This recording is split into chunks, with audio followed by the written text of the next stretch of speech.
अधिकारी जज नहीं बन सकते, सिर्फ आरोप की वजह से वो किसी का घर नहीं गिरा सकते। ये मेरे शब्द नहीं बल्कि देश की सर्वोच्च अदालत के शब्द हैं।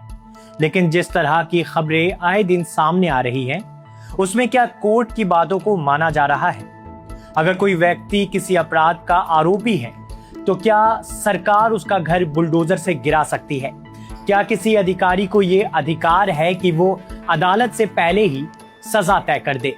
और क्या किसी परिवार को सिर्फ इसलिए बेघर किया जा सकता है क्योंकि उसके किसी सदस्य पर आरोप लगा है?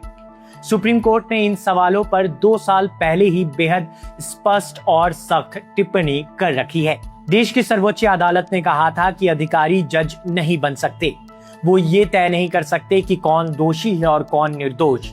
अदालत ने कहा कि यदि कोई व्यक्ति केवल आरोपी है तो उसकी संपत्ति को गिरा देना पूरी तरह असंवैधानिक हो सकता है।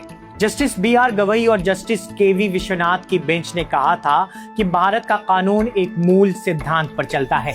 जब तक कोई अदालत दोषी साबित न करे तब तक हर व्यक्ति निर्दोष माना जाएगा।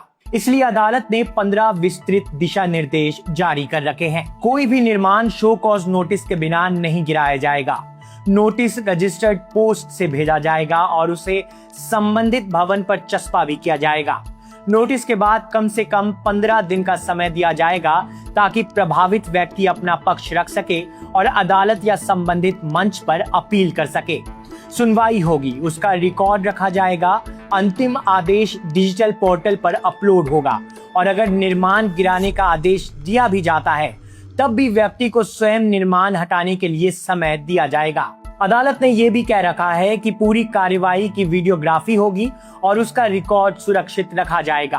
और सबसे सख्त निर्देश ये है कि यदि इन दिशा निर्देशों का पालन किए बिना बुलडोजर चलाया जाता है तो इसे अदालत की अवमानना मानी जाएगी। जिम्मेदार अधिकारी को अपने खर्च पर गिराए गए निर्माण को दोबारा बनवाना पड़ सकता है और मुआवजा भी देना पड़ सकता है।